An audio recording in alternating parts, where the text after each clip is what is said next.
Hi I am Rahul और welcome on my channel. जैसा कि हम लोग लूसेंट ऑडियो बुक सुन रहे हैं, यह बुक काफ़ी इम्पोर्टेंट है सभी एग्ज़ाम के लिए। UPSC, UPPCS, BPSC, RPSC, MPPCS, RO, UKPCS, आज सभी एग्ज़ाम के लिए इम्पोर्टेंट है। इवन वनडे एग्ज़ाम के लिए भी इम्पोर्टेंट है ये, यानी वनडे में तो सारा यहीं से पूछा जाता है। ठीक है, तो आप कहीं खाली हो, जैसे कि आप मॉर्निंग वॉक पे या कहीं ट्रैवल कर रहे हो, कहीं भी जा रहे हो या खाना बना रहे हो, तो आप इसको सुन सकते हो। इससे आपका फैक्ट रिवाइज होता रहेगा। ठीक है,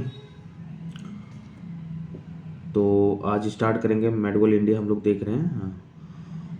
लास्ट ऑडियो 6 देखे थे हिस्ट्री का, जिसमें हम लोग जो है दिल्ली सल्तनत को देखे थे। आज हम लोग विजयनगर साम्राज्य को देखेंगे। ये मेडवल इंडिया के अंतर्गत आता है। तो स्टार्ट करते हैं विजयनगर साम्राज्य और उसके आगे देखेंगे। ठीक है, तो विजयनगर साम्राज्य की स्थापना 1336 ईस्वी में हरिहर एवं बुक्का नामक दो भाइयों ने की थी, जो 5 भाइयों के परिवार के अंग थे। विजयनगर का शाब्दिक अर्थ है जीत का शहर। हरिहर एवं बुक्का ने विजयनगर की स्थापना देवारण्य संत से आशीर्वाद प्राप्त कर की थी। हरिहर एवं बुक्का ने अपने पिता संगम के नाम पर संगम राजवंश की स्थापना की। विजयनगर साम्राज्य की राजधानी हम्पी थी। विजयनगर साम्राज्य के खंडहर तुंगभद्रा नदी पर स्थित हैं। विजयनगर साम्राज्य की राजभाषा तेलुगु थी। ब्रैकेट में इसके कुछ शासक हैं। संगम वंश के प्रमुख शासक हरिहर 1336 से 1356, बुक्का फर्स्ट 1356 से 1377 ईस्वी, हरिहर सेकंड 1377 से 1404 ईस्वी, देवराय फर्स्ट 1406 से 1422 ईस्वी, देवराय सेकंड 1422 से 1446 ईस्वी, मल्लिकार्जुन 1446 से 1465 ईस्वी, विरूपाक्ष सेकंड 1465 से 1485 ईस्वी। नोट: हम्पी के भग्नावशेषों को colonel Colin Mackenzie East India company के ब्रिटिश अधिकारी द्वारा प्रकाश में लाया गया। हरिहर एवं बुक्का पहले वारंगल के काकतीय शासक प्रताप रुद्रदेव के सामंत थे। विजयनगर साम्राज्य पर क्रमशः निम्न वंशों ने शासन किया: संगम, सुलु, तुलु एवं अराविडु वंश। तो ये क्रम याद रखना, पहले संगम, फिर सुलु, फिर तुलु, फिर अराविडु। ठीक है, बुक्का फर्स्ट ने वेदमार्ग प्रतिष्ठापक की उपाधि धारण की। हरिहर सेकंड ने संगम शासकों में सबसे पहले महाराजा धीराज की उपाधि धारण की थी। इटली का यात्री निकोला कॉन्टी विजयनगर की यात्रा पर देवराय प्रथम के शासनकाल में आया। इसने दास प्रथा के बारे में विस्तृत वर्णन किया। तो ये भी याद रखना, किसके समय आया था निकोला कॉन्टी, तो वो देवराय प्रथम के समय आया था। ठीक है, देवराय प्रथम ने तुंगभद्रा नदी पर एक बांध बनवाया ताकि जल की कमी दूर करने के लिए नगरों में नहरें ला सकें। सिंचाई के लिए उसने हरिद्रा नदी पर भी बांध बनवाया।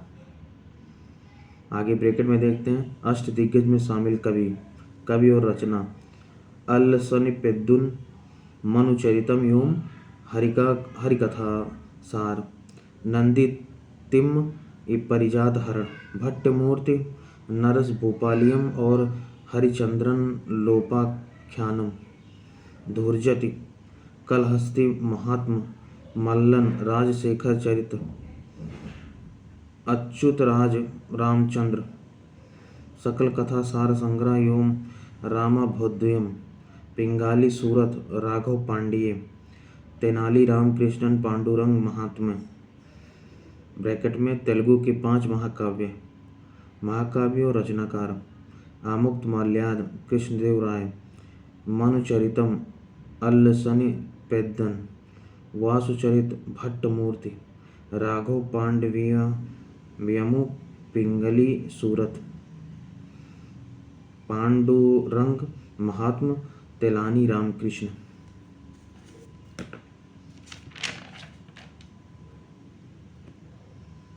संगम वंश का सबसे प्रतापी राजा देवराय द्वितीय था।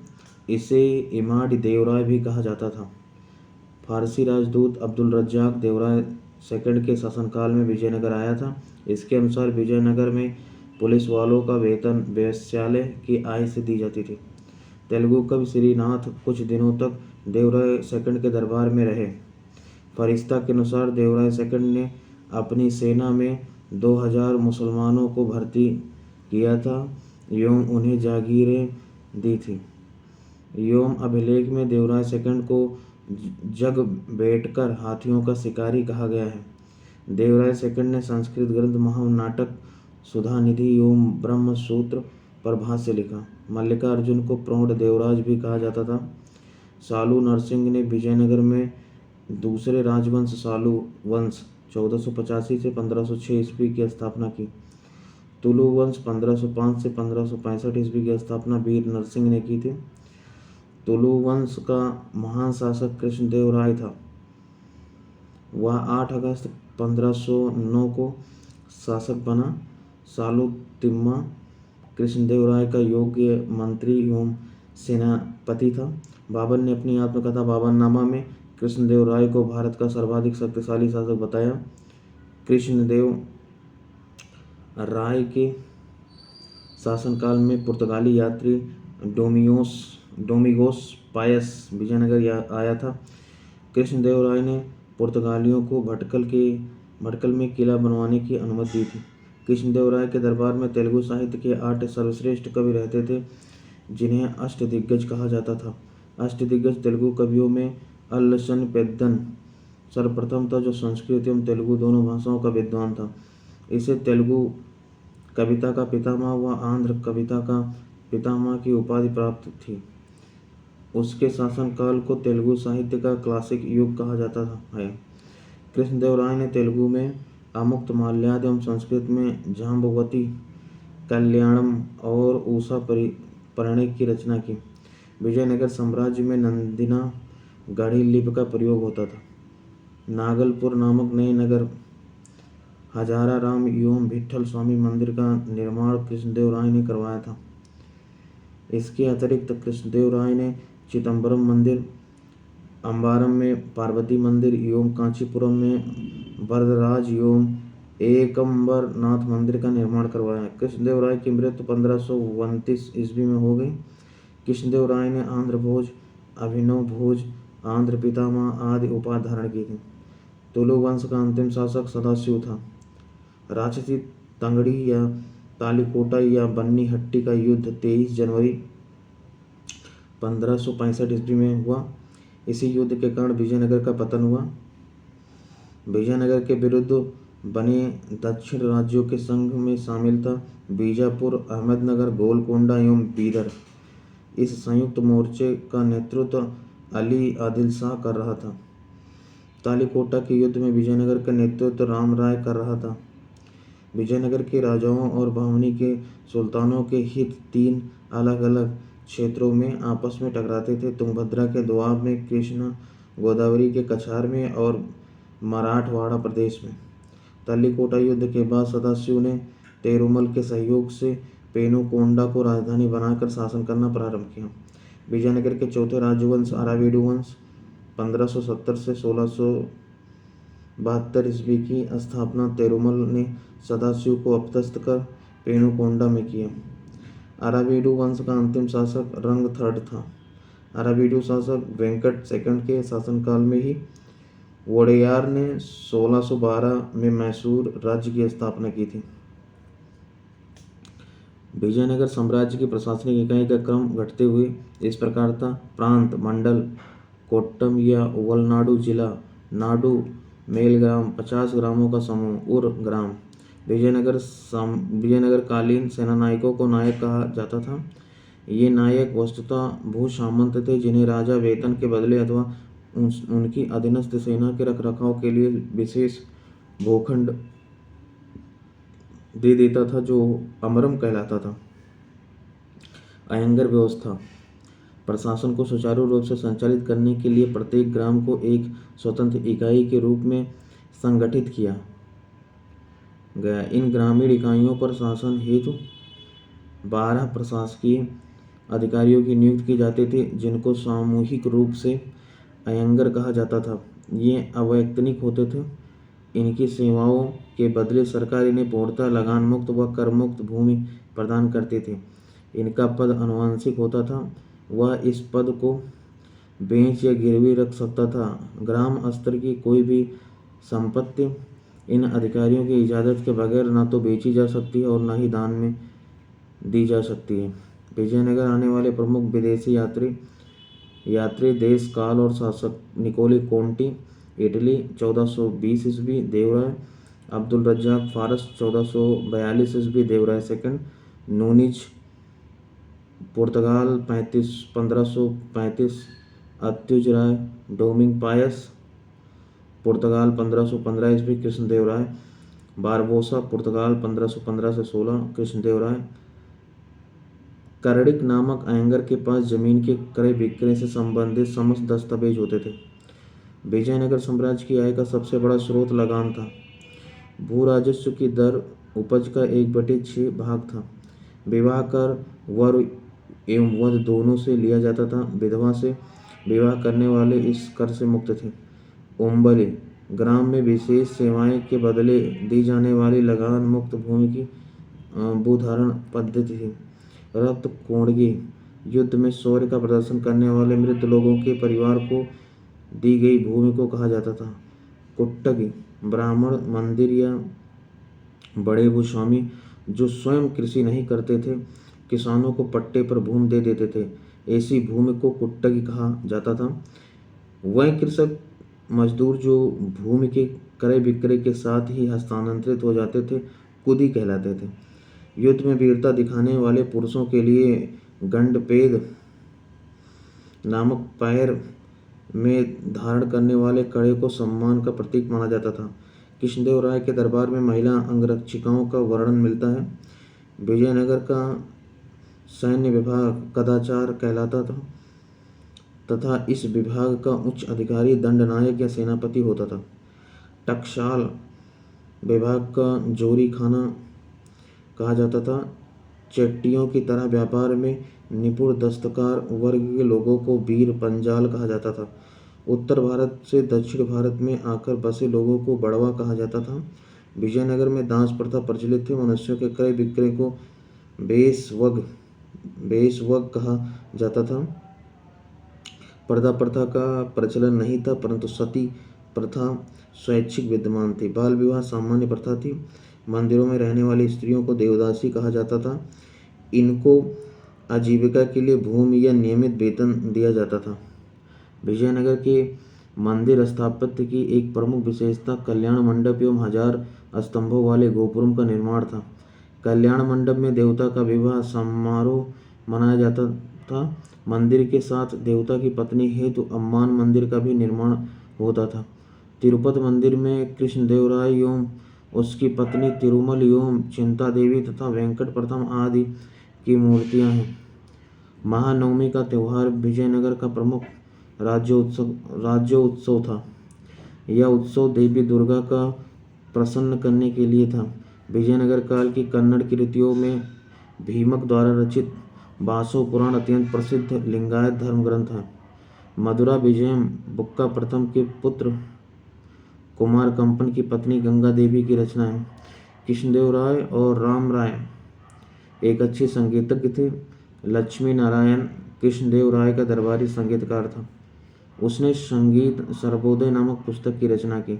संत विधरण ने संगीत ग्रंथ संगीत सार की रचना की। बीड़ा विजयनगर साम्राज्य का सर्वाधिक प्रसिद्ध और लोकप्रिय संगीत वाद्य था।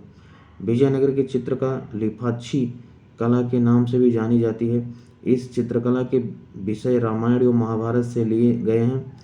विजयनगर में नृत्य और संगीत को मिलाकर एक शैली विकसित हुई है जो यक्षिणी शैली के नाम से भी जानी जाती है। विजयनगर का सर्वाधिक प्रसिद्ध सिक्का स्वर्ण का वराह था। इसका वजन 52 ग्रेन था, जिसे विदेशी यात्रियों ने हूण, परदीस या पगोड़ा के रूप में उल्लिखित किया है। सोने के छोटे सिक्के को प्रताप तथा फणम कहा जाता था।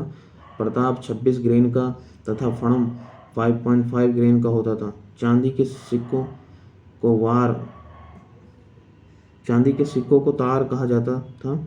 विजयनगर के पश्चिमी तटीय क्षेत्रों में क्रूजेडो, पुर्तगाली दीनार, फारसी क्लोरीन और डुकेड इटली मुद्राएं प्रचलित थी। बहमनी साम्राज्य। मोहम्मद बिन तुगलक के शासनकाल में 1347 ईस्वी में हसन गंगू ने बहमनी राज्य की स्थापना की। वह अलाउद्दीन हसन बहमन शाह के नाम से सिंहासन पर बैठा और गुलबर्गा को अपनी राजधानी बनाया। इसकी राजभाषा मराठी थी। इसने अपने साम्राज्य को 4 प्रांतों गुलबर्गा, दौलताबाद, बरार एवं बीदर में बांटा। इसकी मृत्यु 11 फरवरी 1358 ईस्वी को हो गई। अलाउद्दीन हसन के पश्चात उसका पुत्र मोहम्मद शाह प्रथम सुल्तान बना। इसके काल में ही सबसे पहले बारूद का प्रयोग बुक्का के विरुद्ध हुआ। भीमा नदी के तट पर फिरोजाबाद की स्थापना ताज उद्दीन फिरोज ने की थी। फिरोज खगोलकी की प्रोत्साहन देता था और उसने दौलताबाद के पास एक वैधशाला बनवाई थी। फरिश्ता के अनुसार फिरोज फारसी, अरबी और तुर्की के अतिरिक्त तेलुगु, कन्नड़ और मराठी भाषा का भी ज्ञाता था। फिरोज शाह बहमनी का सबसे बड़ा कार्य प्रशासन में बड़े स्तर पर हिंदुओं को सम्मिलित करना था। चौल और दभोल इसके सदस्य समय के प्रमुख बंदरगाह थे। बहमनी वंश के प्रमुख शासक मोहम्मद शाह फर्स्ट 1358 से 1375, अलाउद्दीन मुजाहिद शाह 1375 से 1378, दाऊद फर्स्ट 1378, मोहम्मद शाह 1378 से 1397, ताजुद्दीन फिरोज 1397 से 1422, शिहाबुद्दीन अहमद फर्स्ट 1422 से 1436, अलाउद्दीन अहमद सेकंड 1436 से 1458, शमसुद्दीन मोहम्मद थर्ड 1463 से 1482 ब्रैकेट में प्रांतपति तरफदार के विशेष विरुद्ध, प्रांत तरफ और विशेष विरुद्ध, दौलताबाद, मसनद ये आली, बरार, मजलिस ये आली, बीदर, अजाम ये हुमायूं, गुलबर्गा मलिक नायब। शिहाबुद्दीन अहमद प्रथम ने अपनी राजधानी गुलबर्गा से हटाकर बीदर में स्थापित की। इसने बीदर का नया नाम मोहम्मदाबाद रखा। मोहम्मद थर्ड के शासनकाल में ख्वाजा जहां की उपाधि से महमूद गवां ईरानी को प्रधानमंत्री नियुक्त किया गया। मोहम्मद थर्ड के आदेश पर 1482 में 70 वर्ष की अवस्था में महमूद गवाह को फांसी दे दी गई। महमूद गवाह ने बीदर में एक महाविद्यालय मदरसा की स्थापना कराई। इसका भवन 3 मंजिला था। इसमें 1000 अध्यापक और विद्यार्थी रह सकते थे। उन्हें भोजन और कपड़ा भी राज्य की ओर से मुफ्त दिया जाता था। रियाजुल इंसा नाम से महमूद गवाह के पत्रों का संग्रह किया गया। 1470 में रूसी यात्री निकितन बहमनी साम्राज्य बीदर की यात्रा पर आया। इस समय बहमनी राज्य पर मोहम्मद थर्ड का शासन था। बीजापुर गुलबर्गा तराफ सबसे महत्वपूर्ण में शामिल था। कलीम उल्लाह बहमनी वंश का अंतिम शासक था। इसकी मृत्यु के समय बहमनी राज्य 5 स्वतंत्र राज्यों में बढ़ गया। इन स्वतंत्र राज्यों में संबंधित विवरण इस प्रकार हैं ब्रैकेट में। राज्य, वंश, संस्थापक और स्थापना वर्ष। नंबर 1 बीजापुर, आदिल शाही वंश, यूसुफ आदिल शाह इसके संस्थापक थे 1489। दूसरा अहमदनगर वंश, निजाम शाही, संस्थापक मलिक अहमद, स्थापना वर्ष 1490। तीसरा बरार वंश, इमाद शाही, संस्थापक फतेह उल्लाह इमाद शाह, स्थापना वर्ष 1490। चौथा गोलकुंडा वंश, कुतुब शाही, संस्थापक कुली कुतुब शाह और स्थापना वर्ष 1512 ईस्वी। पांचवा बीदर वंश, बरीद शाही, संस्थापक अमीर अली बरीद, स्थापना वर्ष 1526 ईस्वी। मोहम्मद फर्स्ट के मंत्री सैफुद्दीन गौरी ने केंद्रीय शासन का कार्य कई विभागों में बांटा और 8 मंत्रियों को नियुक्त किया, जो इस प्रकार थे। मंत्री विभाग, वकील ये सल्तनत दिल्ली के मालिक नायब के समान वकील ये कुल मंत्रियों के कार्यों का निरीक्षण, वकील को छोड़कर, अमीर ये जुमला अर्थ विभाग का अध्यक्ष, वजीर ये अशरफ विदेश नीति एवं दरबार संबंधी कार्यों का निष्पादन, नाजिर वह अर्थ विभाग से संबंधित था, पेशवा वकील एवं सल्तनत का सहायक था, कोतवाल नगर का मुख्य पुलिस अधिकारी था, सदरे जहां न्याय विभाग धर्म एवं दान विभाग का अध्यक्ष, सुल्तान के महल तथा दरबार की सुरक्षा के लिए विशेष अंगरक्षक सैनिक दल था जिसे शाह ये खेल कहा जाता था। यह 4 भागों या नौबत में विभाजित थे जिसके मुख्य अधिकारी सर नौबत होता था। बीजापुर के शासक अली आदिल शाह को सूफी कहते थे। अकबर से पहले उसने अपने दरबार में कैथोलिक मिशनरियों को बुलाया था। उसने अपने पुस्तकालय का अध्यक्ष प्रसिद्ध संस्कृत विद्वान वामन पंडित को बनाया था। उसके उत्तराधिकारियों ने संस्कृत एवं मराठी भाषा को प्रश्रय देना जारी रखा था। इब्राहिम आदिल शाह द्वितीय को अबला बाबा या गरीबों का दोस्त कहा जाता था। उसने किताब ये नौरस नाम की एक पुस्तक की रचना की जिसमें गीतों को विभिन्न रागों में बांधकर प्रस्तुत किया गया। उसने नौरसपुर नाम से एक नई राजधानी बनाई। अपने व्यापक दृष्टिकोण के कारण यह जगत गुरु कहलाता था। उसने विठोबा की उपासना के केंद्र पंढरपुर को भी अनुदान दिए। मोहम्मद कुली कुतुब शाह ने 1591 से 92 में हैदराबाद के बीच में 4 मीनार बनवाई। इसमें चारों दिशाओं में 4 ऊंचे मेहराब हैं जो चौमंजिली हैं और जिनमें से प्रत्येक की ऊंचाई 48 मीटर है। हैदराबाद शहर को कुली कुतुब शाह ने ही बसाया था। इब्राहिम रोजा व गोल गुंबज बीजापुर इमारतों में सबसे प्रसिद्ध है। इब्राहिम रोजा इब्राहिम आदिल शाह का मकबरा है।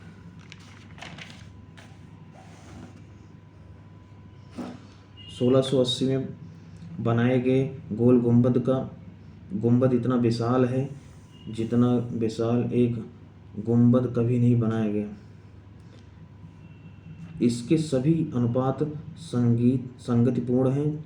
चारों कोनों पर बनी ऊंची और गोलाकार मीनारें इसकी छवि को एक संतुलन प्रदान करती हैं। कहा जाता है मुख्य कक्ष के एक ओर से फुसफुसाहट की आवाज़ आए तो दूसरे छोर पर भी सुना जा सकता है।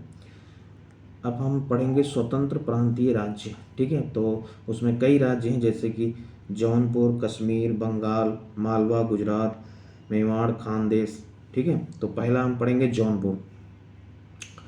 जौनपुर की स्थापना फिरोज शाह तुगलक ने अपने भाई जूना खां या मोहम्मद बिन तुगलक की स्मृति में की थी।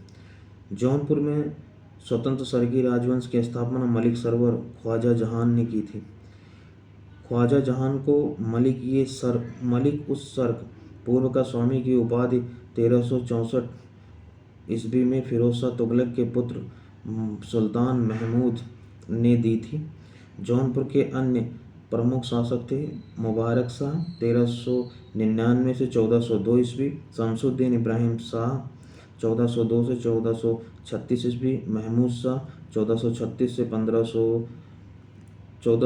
से 51 एवं अंतिम शासक हुसैन शाह 1458 से 1500 ईस्वी। लगभग 75 वर्ष तक स्वतंत्र रहने के बाद जौनपुर पर बहलोल लोदी ने कब्जा कर लिया। सरकी शासक के अंतर्गत विशेषकर इब्राहिम शाह के समय में जौनपुर में साहित्य एवं स्थापत्य कला के क्षेत्र में विकास के कारण जौनपुर को भारत के सिराज के नाम से जाना गया। अटाला देवी की मस्जिद का निर्माण 1408 में सरकी सुल्तान इब्राहिम शाह द्वारा किया गया था। अटाला देवी मस्जिद का निर्माण कन्नौज के राजा विजय चंद्र द्वारा निर्मित अटाला देवी के मंदिर को तोड़कर किया गया था। जामा मस्जिद का निर्माण 1470 ईस्वी में हुसैन शाह सरकी के द्वारा किया गया था। पीर बोधन नामक सूफी संत इस काल का एक महान संगीतकार था। झंझरी मस्जिद 1430 में इब्राहिम सरकी के द्वारा व लाल दरवाज़ा मस्जिद का निर्माण मोहम्मद शाह के द्वारा 1450 ईस्वी में किया गया था। कश्मीर, सुहादेव नामक एक हिंदू ने 1301 ईस्वी में कश्मीर में हिंदू राज्य की स्थापना की थी। 1339 से 40 ईस्वी में कश्मीर में शाह मीर के द्वारा मुस्लिम वंश की स्थापना की गई। कश्मीर का प्रथम मुस्लिम शासक शाह मीर था, जो शमसुद्दीन शाह मीर के नाम से गद्दी पर बैठा। इसने अपनी राजधानी इंद्रकोट में स्थापित की। अलाउद्दीन ने राजधानी इंद्रकोट से हटाकर अलाउद्दीनपुर श्रीनगर की में स्थापित किया। हिंदू मंदिरों एवं मूर्तियों को तोड़ने के कारण सुल्तान सिकंदर शाह 1389 से 1413 को बुद्ध सिकन कहा गया। 1420 में जैनुल अबीदीन सिंहासन बैठा। इसकी धार्मिक सहिष्णुता के कारण इसे कश्मीर का अकबर कहा गया। इसने जजिया को हटा दिया, गोवध निषिद्ध कर दिया तथा सती प्रथा पर से प्रतिबंध हटा दिया।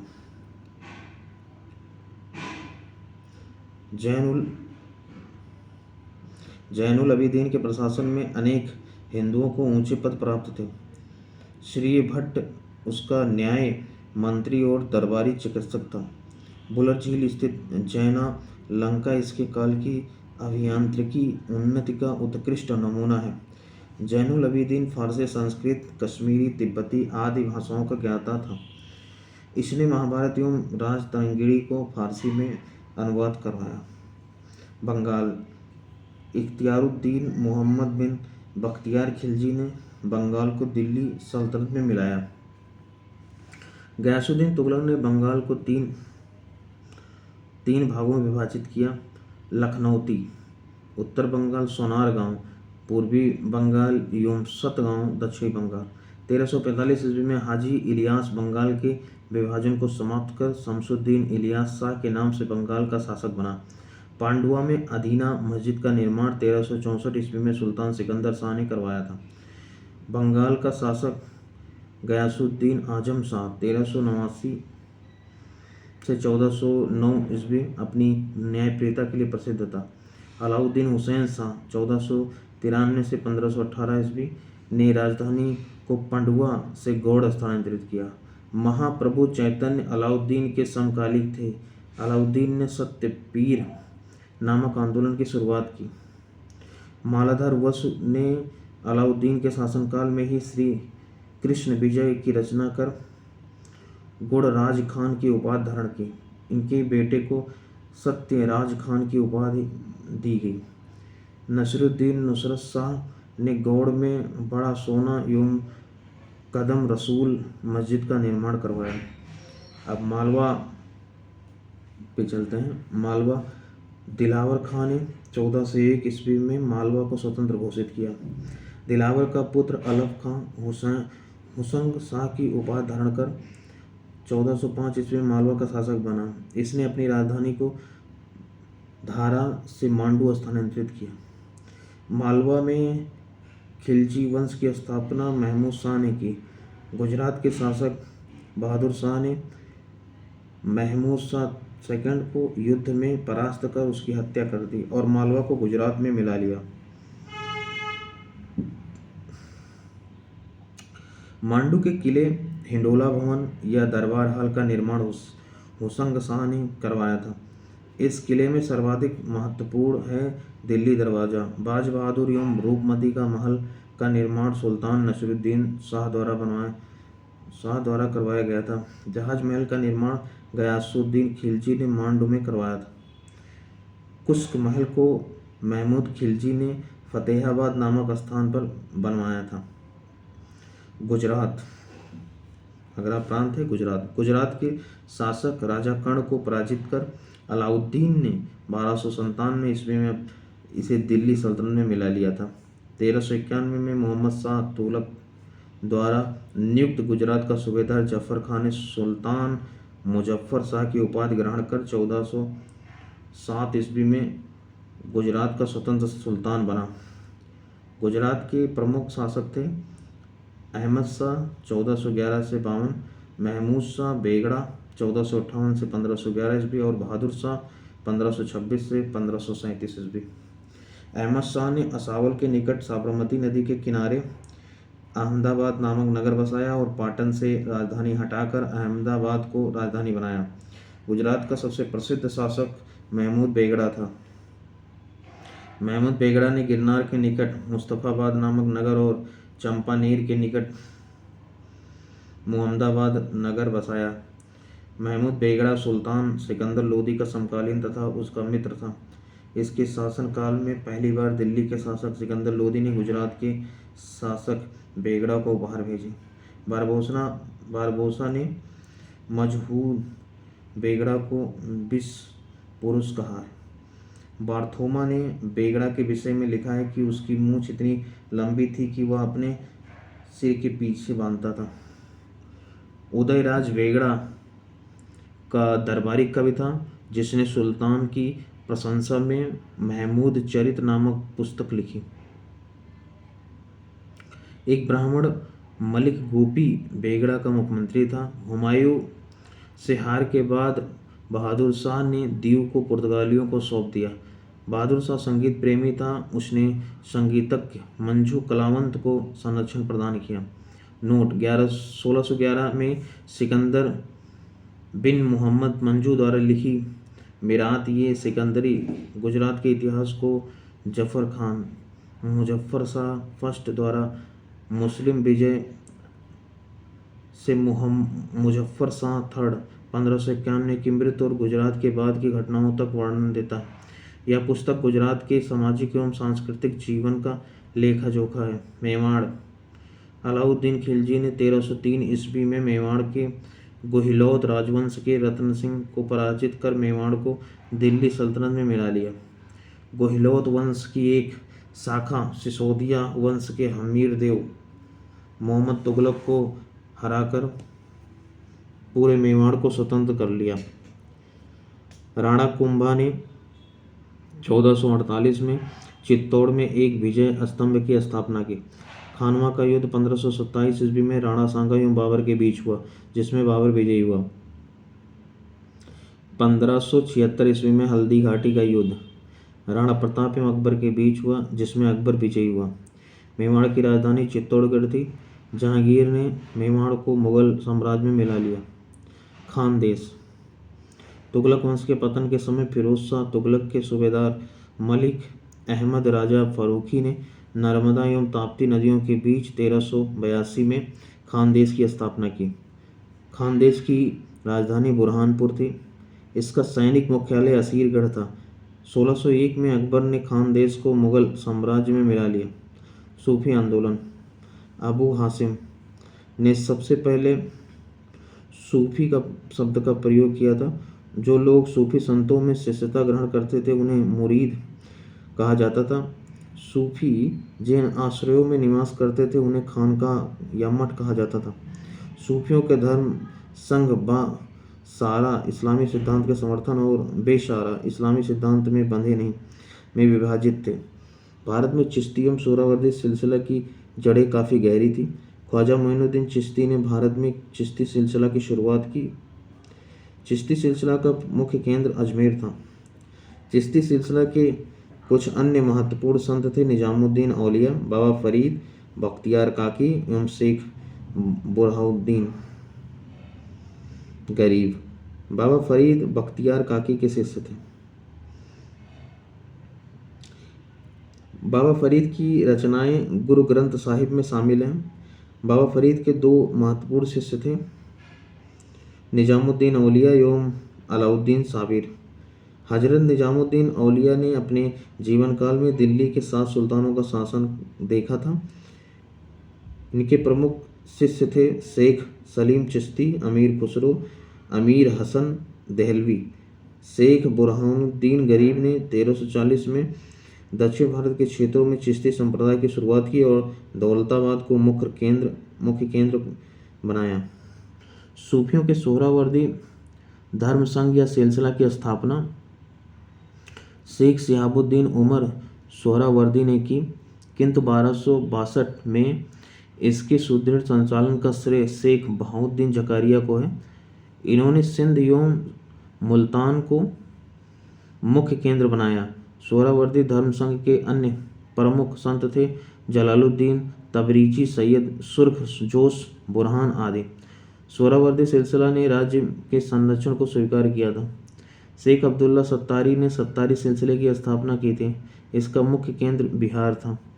कादरी धर्म संघ या सिलसिला की स्थापना सैयद अबुल कादिर अल जिलानी ने बगदाद में की थी। भारत में इस सिलसिला के प्रवर्तक मोहम्मद गौस थे। इस सिलसिले के अनुयायी गाने बजाने के विरोधी थे।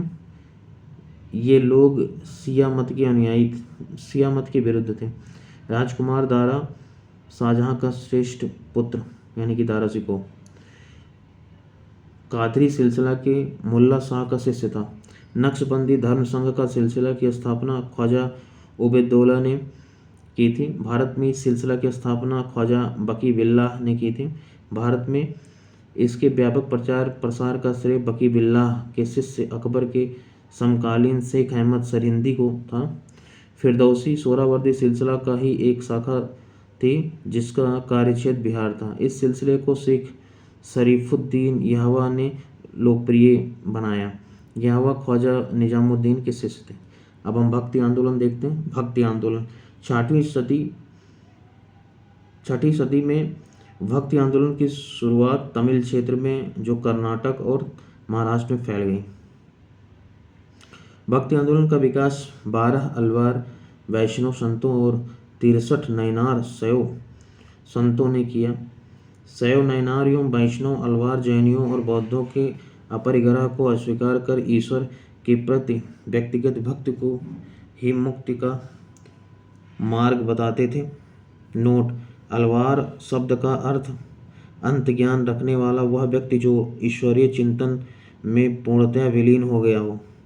अलवरों में एकमात्र महिला साध्वी अंडाल का नाम मिलता है जिसके भक्ति गीतों में कृष्ण कथाएं अधिक मिलती हैं।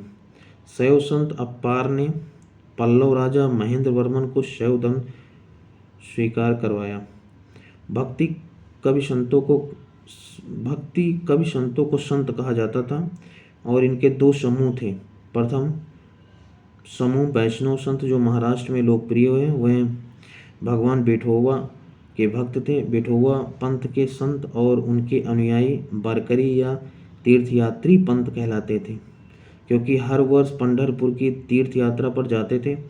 दूसरा समूह पंजाब एवं राजस्थान के हिंदी भाषी क्षेत्रों में सक्रिय था और इसकी निर्गुण भक्ति हर विशेषता से परे भगवान की भक्ति में आस्था थी।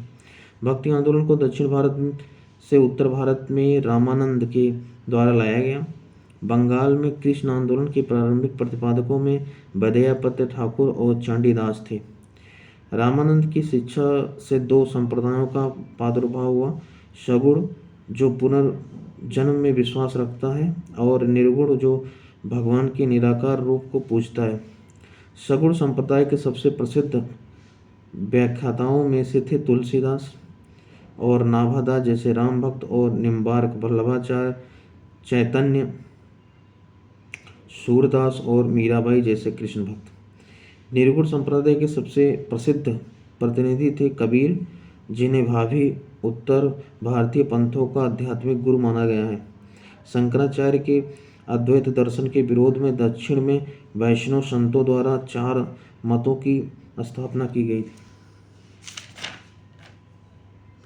दक्षिण भारत में वैष्णव संतों द्वारा 4 मत श्री संप्रदाय रामानुजाचार्य के द्वारा विशिष्ट द्वैतवाद, ब्रह्म संप्रदाय माधवाचार्य द्वारा द्वैतवाद, रुद्र संप्रदाय विष्णु स्वामी द्वारा शुद्ध द्वैतवाद, सनकादि संप्रदाय निम्बकाचार्य द्वैतवाद। अब भक्ति आंदोलन के संत शंकराचार्य, इनका जन्म 708 ईस्वी में केरल के कलाडी नामक गांव में हुआ था। इनके पिता का नाम शिवगुरु एवं माता का नाम आर्यम्भा था। संन्यास की दीक्षा उन्होंने गोविंद योगी से ली। उन्होंने भारत के 4 कोनों में पीठों की स्थापना की। दक्षिण में श्रृंगेरी, चिकमंगलुरु कर्नाटक में, शारदा पीठ पूर्व में पुरी उड़ीसा में, गोवर्धन पीठ उत्तर में, बद्रीनाथ चमोली उत्तराखंड में, ज्योतिर्पीठ तथा पश्चिमी में द्वारिका जामनगर गुजरात में शारदा पीठ। कालिका पीठ। चारों पीठों में सबसे प्रसिद्ध श्रृंगेरी पीठ की स्थापना हुई थी। शंकराचार्य की मृत्यु 820 ईस्वी में हो गई। शंकराचार्य ने बादरायण के ब्रह्मसूत्र के आधार पर अपने सिद्धांत का प्रतिपादन किया और अपने दर्शन, जो जीव ब्रह्म की एकता के सिद्धांत पर आधारित है, को अद्वैतवाद, एकत्ववाद का नाम दिया। एवं वेदांत की सबसे पुरानी विचारधारा है, यह वेदांत की सबसे पुरानी विचारधारा है। इस विचारधारा का मुख्य सिद्धांत जीवन मुक्ति है, अर्थात यह एक ऐसा विचार है कि इस जीवन में ही मोक्ष प्राप्त किया जा सकता है। यह भारत के अन्य दर्शनों के विपरीत है। अन्य दर्शनों का मुख्य सिद्धांत विदेह मुक्त अर्थात मृत्यु उपरांत मोक्ष है। अद्वैत का लक्ष्य आत्मज्ञान प्राप्त करना है और आत्मा एवं ब्रह्म की पहचान की पूर्ण समझ प्राप्त करना है। आत्मा और ब्रह्म के सही ज्ञान से सभी दोहरी प्रवृत्तियां समाप्त हो जाती हैं और अंततः मोक्ष प्राप्त होता है। यद्यपि शंकराचार्य शैव धर्म के अनुयायी थे, तथापि उन्होंने पंचायतन पूजा का निरूपण किया, जिसमें शिव, विष्णु, शक्ति, सूर्य एवं गणेश की पूजा का विधान था। नेक्स्ट देखते हैं रामानुजाचार्य, 11वीं शताब्दी। उन्होंने राम को अपना आराध्य माना। इनका जन्म 1017 ईस्वी में मद्रास के निकट पेरुम्बेर नामक स्थान पर हुआ। 1137 में इनकी मृत्यु हो गई। रामानुज ने वेदांत में प्रशिक्षण अपने गुरु कांचीपुरम के यादव प्रकाश से प्राप्त किया।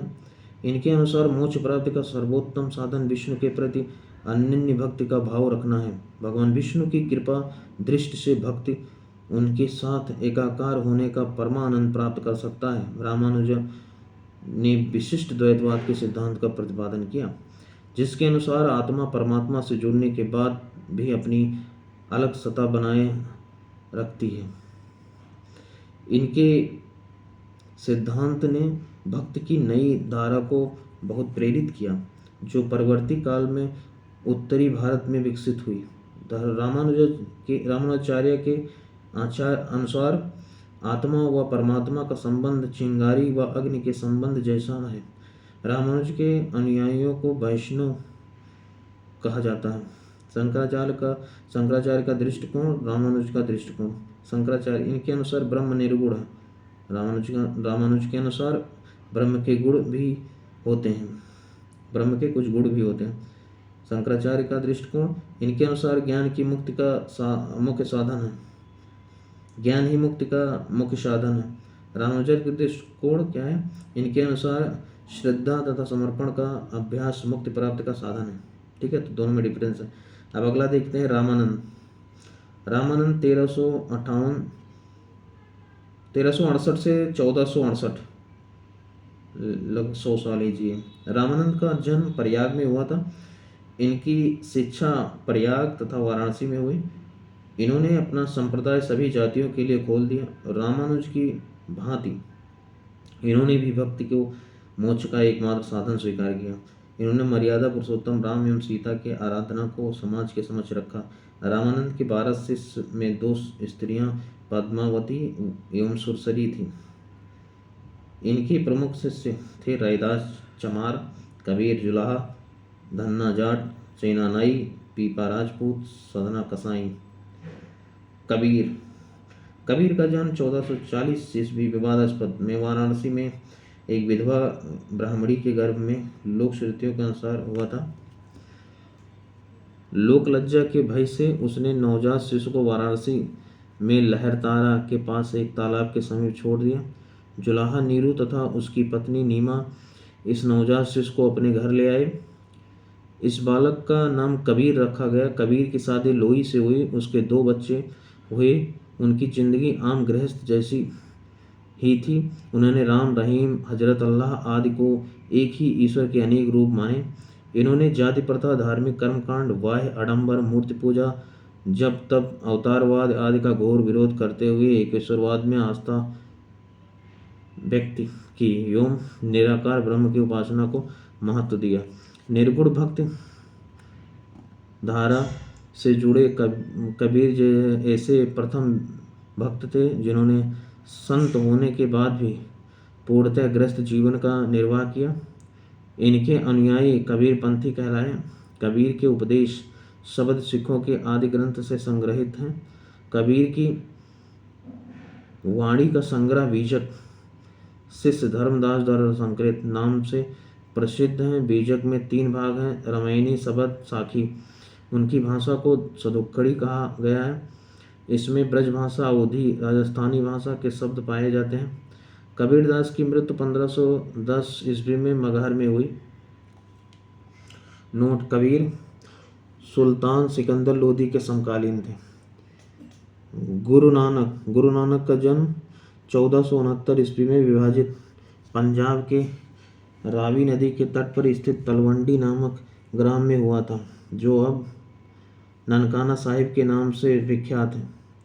उनकी माता का जन्म तृप्ता देवी तथा पिता का नाम मेहता कालूराम था, जो पटवारी थे। बटाला के मूल राज खत्री की बेटी सुलछड़ी से उनका विवाह हुआ, जिससे उन्हें 2 पुत्र और 2 पुत्रियां हुई। उन्होंने देश का 5 बार चक्कर लगाया, जिसे उदासीस कहा जाता है। उन्होंने कीर्तनों के माध्यम से उपदेश दिए। वे काव्य रचना करते थे और रवाब के संगीत के साथ गाया करते थे। सारंगी उनका स्वामी भक्त शिष्य भाई मर्दाना बजाया करता था। अपने जीवन के अंतिम क्षणों में उन्होंने रावी नदी के किनारे करतारपुर में अपना डेहरा यानी मठ स्थापित किया। अपने जीवन काल में ही उन्होंने आध्यात्मिक आधार पर अपने पुत्रों की जगह अपने शिष्य भाई लहना अंगद को अपना उत्तराधिकारी नियुक्त किया। इनकी मृत्यु 1539 ईस्वी में करतारपुर में हुई। नानक ने सिख धर्म की स्थापना की। नानक सूफी संत बाबा फरीद से प्रभावित थे। चैतन्य स्वामी चैतन्य का जन्म 1486 ईस्वी में नवद्वीप बंगाल के मायापुर गांव में हुआ था। इनके पिता का नाम जगन्नाथ मिश्र एवं माता का नाम शची देवी था। पाठशाला में चैतन्य को निमाई पंडित या गौरांग कहा जाता था। चैतन्य का वास्तविक नाम विशंभर था। इन्होंने गोसाई संघ की स्थापना की और साथ ही संकीर्तन प्रथा, गायन की कीर्तन शैली को जन्म दिया। 1510 ईस्वी में केशव भारती नामक सन्यासी ने चैतन्य को सन्यास की दीक्षा दी। सन्यासी बनने के बाद बंगाल छोड़कर पूरी उड़ीसा चले गए, जहां उन्होंने 2 दशकों तक भगवान जगन्नाथ की उपासना की। इसकी मृत्यु 1533 ईस्वी में हो गई। इनके दार्शनिक सिद्धांत को अचिंत्य भेदवाद के नाम से भी जाना जाता है। इस विचारधारा के बारे में माना जाता है कि यह माधवाचार्य के कठोर द्वैत सिद्धांत एवं रामानुज के विशिष्ट अद्वैत का एकीकरण है। इस विचारधारा के अनुसार सर्वोच्च भगवान और व्यक्तिगत आत्मा एक ही समय में एक और भिन्न भिन्न भी हैं। इस्कॉन इन्हीं दर्शन का अनुसरण करता है। नोट: अचिंत्य भेदवाद विचारधारा के अनुयायी गौंडिल्य वैष्णव हैं। अगला देखते हैं। श्रीमद वल्लभाचार्य का जन्म 1479 में चंपारण वाराणसी में हुआ। इनका पिता का नाम लक्ष्मण भट्ट तथा माता का नाम यल्लमगरु था। इनका विवाह महालक्ष्मी के साथ हुआ। इनके 2 पुत्र थे, गोपीनाथ जन्म 1511 तथा विठलनाथ जन्म 1516। इन्होंने गंगा यमुना संगम के समीप अरैल नामक स्थान पर अपना निवास स्थान बनाया। वल्लभाचार्य ने भक्ति साधना पर विशेष जोर दिया। इन्होंने भक्ति को मोक्ष का साधन बताया।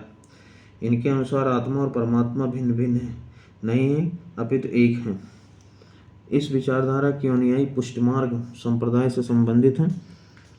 इस मत के अनुयायियों की प्रार्थना में नाथ द्वारा राजस्थान स्थित श्रीनाथ जी मंदिर एवं 8 कवियों की रचनाएं अष्टछाप मुख्य हैं। सूरदास वल्लभाचार्य के शिष्य थे। नोट: विठलनाथ को अकबर ने गोकुल और जैतपुरा की जागीर प्रदान की थी। गोस्वामी तुलसीदास, इनका जन्म उत्तर प्रदेश के बांदा जिले में राजापुर गांव में 1532 में हुआ था। इनके पिता का नाम आत्माराम दुबे एवं माता का नाम हुलसी था। इन्होंने रामचरितमानस की रचना की। इनकी मृत्यु 1623 ईस्वी में हुई थी। तुलसीदास मुगल शासक अकबर के एवं मेवाड़ के शासक राणा प्रताप के समकालीन थे। मेवाड़ के शासक राणा प्रताप के समकालीन थे। धन्ना का जन्म 1415 ईस्वी में एक जाट परिवार में हुआ था। राजपूताना से बनारस आकर ये रामानंद के शिष्य बन गए। कहा जाता है कि इन्होंने भगवान की मूर्ति को हठात भोजन कराया था। मीराबाई का जन्म 1498 ईस्वी में मेड़ता जिले के चौकारी ग्राम में हुआ था। इनके पिता का नाम रत्न सिंह राठौर था। इनका विवाह 1516 ईस्वी में राणा सांगा के पुत्र और युवराज भोजराज से हुआ था। अपने पति की मृत्यु के उपरांत ये पूर्णतः धर्मपरायण जीवन व्यतीत करने लगी। इन्होंने कृष्ण की उपासना प्रेमी एवं पति के रूप में की। इनके भक्ति गीत मुख्यतः ब्रजभाषा और आंशिक रूप से राजस्थानी में लिखी गए हैं तथा इनकी कुछ कविताएं राजस्थानी में भी हैं। इनकी मृत्यु 1546 ईस्वी में द्वारिका में हो गई। संत रविदास जी रायदास को मीराबाई का गुरु माना जाता है। रायदास ये जाति से चमार थे और बनारस के रहने वाले थे। ये रामानंद के 12 शिष्यों में से एक थे। इनके पिता का नाम रघु तथा माता का नाम घुरबिनिया था। ये जूता बनाकर जीविकोपार्जन करते थे। इन्होंने रायदासी संप्रदाय की स्थापना की। नेक्स्ट है दादू दयाल। ये कबीर के अनुयायी थे। इनका जन्म 1544 ईस्वी में अहमदाबाद में हुआ था। इनका संबंध धुनिया जाति से था। सांबर में आकर इन्होंने ब्रह्म संप्रदाय की स्थापना की। अकबर ने धार्मिक चर्चा के लिए इन्हें एक बार फतेहपुर सीकरी बुलाया था। इन्होंने निपख नामक आंदोलन की शुरुआत की। इनकी मृत्यु 1603 ईस्वी में हो गई। सुंदर दास 1596 से 1689 दादू के शिष्य थे। शंकर देव 1449 से 1569। इन्होंने भक्ति आंदोलन का प्रचार प्रसार असम में किया। ये चैतन्य के समकालीन थे। इनका संदेश विष्णु या उनके अवतार कृष्ण के प्रति पूर्ण निष्काम भक्ति का केंद्रित था। ये अकेले कृष्ण मार्गी वैष्णव संत थे जो मूर्ति के रूप में कृष्ण की पूजा के विरोधी थे। ठीक है, तो ये इस प्रकार मुगल साम्राज्य से पहले के सारे हिस्ट्री कंप्लीट कर दिया गया। नेक्स्ट हम मिलेंगे ऑडियो संख्या 8 में, ओके, जो मुगल साम्राज्य होगा। Then thank you.